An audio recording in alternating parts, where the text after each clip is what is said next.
كويس. جاي اكتر من سؤال يا كابتن محمد، عايزين نعرف ايه هي المكملات اللي نشتريها وايه هي المكملات اللي ما نشتريهاش. في الفيديو النهارده هقول لك على اهم 5 مكملات تقدر تشتريهم وما تشتريش غيرهم. يلا بينا نتكلم. ازيكم يا جماوية، عاملين ايه؟ يا رب تكونوا بخير. معكم محمد. هكلمكم النهارده عن اهم 5 مكملات تشتريهم، 5 مكملات تحط فيهم فلوسك وتستثمر فيهم فلوسك. احنا طبعا عارفين اسعار المكملات دلوقتي عامله ازاي. الاسعار المكملات عندنا هنا غاليه جدا، فلازم قبل ما تشتري اي مكمل لازم تعرف هو كويس وهينفعك ولا لا، غير كده ما تشتريهوش. هكلمك النهارده عن 5 مكملات هما اللي هيعملوا معاك الصح وهم اللي هيعملوا معاك التغيير في جسمك. قبل اي حاجه عايزين نعرف هي ايه كلمه مكملات غذائيه، ايه تعريفها. تعريف المكملات الغذائيه جايه من اسمها، مكملات غذائيه. يعني انت دلوقتي مطلوب منك انك تدخل كميه حاجات ومواد غذائيه لجسمك انت ما قدرتش تدخلها، فبتستخدم المكملات دي. كده تعريفها ببساطه، مكملات يعني بتكمل اكلك. في بعض المكملات اساسيه لازم تاخدها، هقول لك النهارده كل حاجه بالتفصيل، فركز معايا لاخر الفيديو. كده يبقى احنا عرفنا المكملات. عايزين نتكلم عن شويه حقائق واساطير عن المكملات، حاجات بتتقال عن المكملات. اول حاجه نبداها زي عادتنا بالاضرار.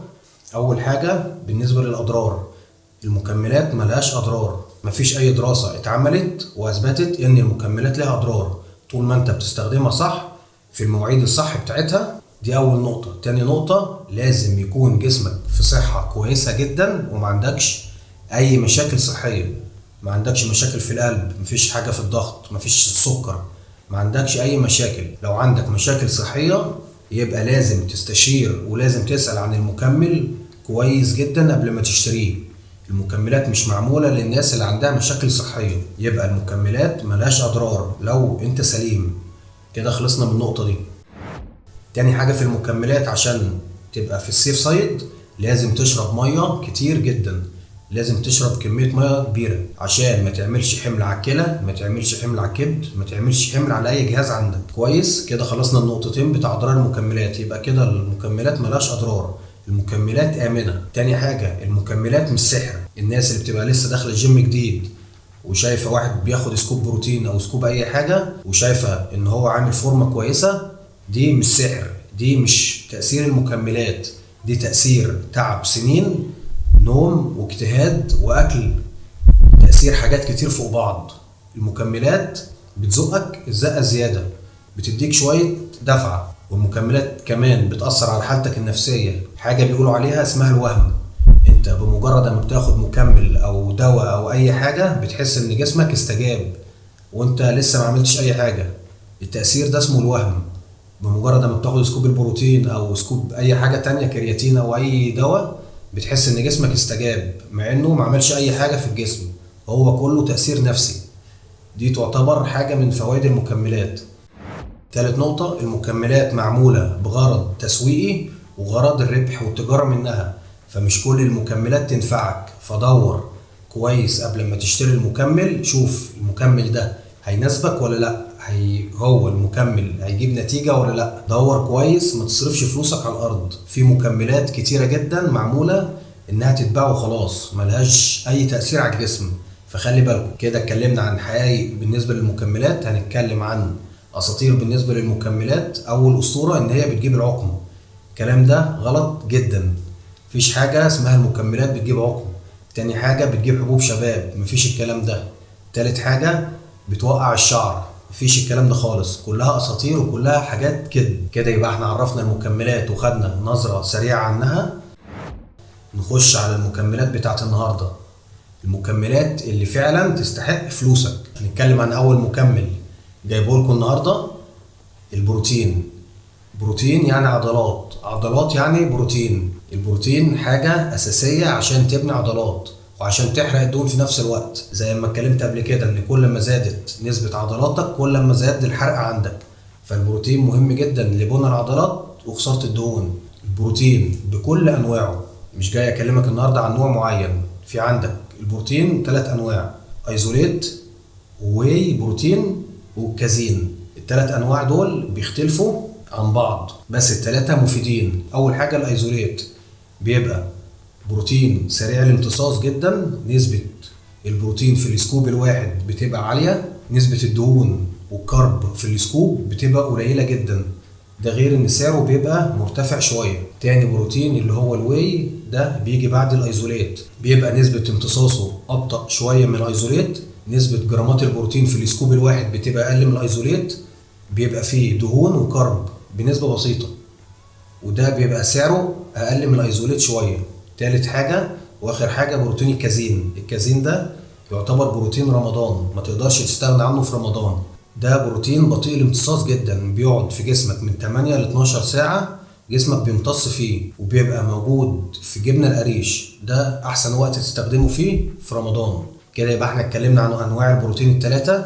طب اشتري انهي واحد فيهم؟ كل واحد بيختلف عن التاني، كل واحد على حسب هدفه، كل واحد على حسب حالته، كل واحد على حسب ميزانيته. انت ما تقارنش نفسك بحد.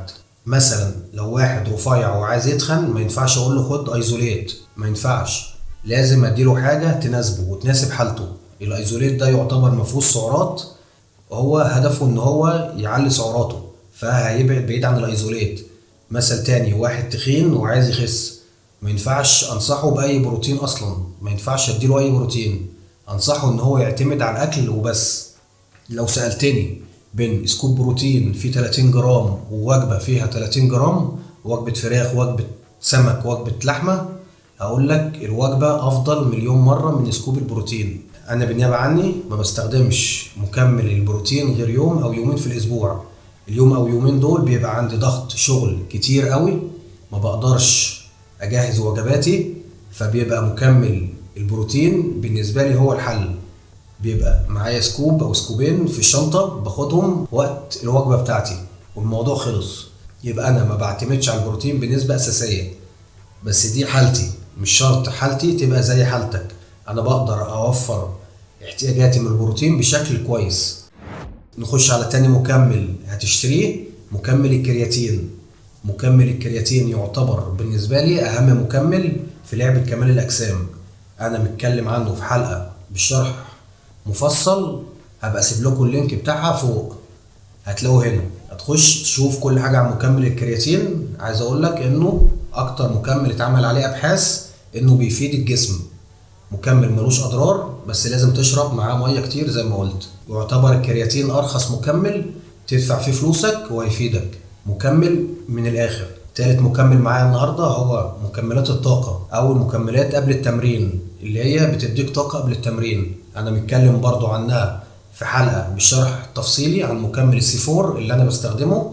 مش شرط مكمل السي4، اي مكمل هتلاقي اللينك بتاعه فوق. اهم حاجة يكون في المكمل ده كافيين وبيتا الانين وارجينين. 3 مواد دول هم اللي بيعملوا معاك فرق في التمرين، وهم اللي بيعملوا البامب، وهم اللي بيزودوا ضخ الدم.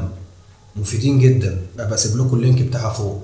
وطبعا في مكملات طاقة ما فيهاش كافيين عشان الناس اللي عندها مشاكل في القلب وفي الضغط. الشركات نزلت مكملات كافيين فري عشان الناس تقدر تستخدمها. رابع مكمل معايا النهارده هو المالتي فيتامين. لو قعدت من هنا لبكره اقول لك عن اهميته مش هقدر اخلص. باختصار المالتي فيتامين ده لازم تاخده، بتتمرن او ما بتتمرنش. المالتي فيتامين بيحتوي على معادن وفيتامينات مش هتقدر توفرها من اكلك الطبيعي، هتقعد طول اليوم تاكل ومش هتقدر توفرها.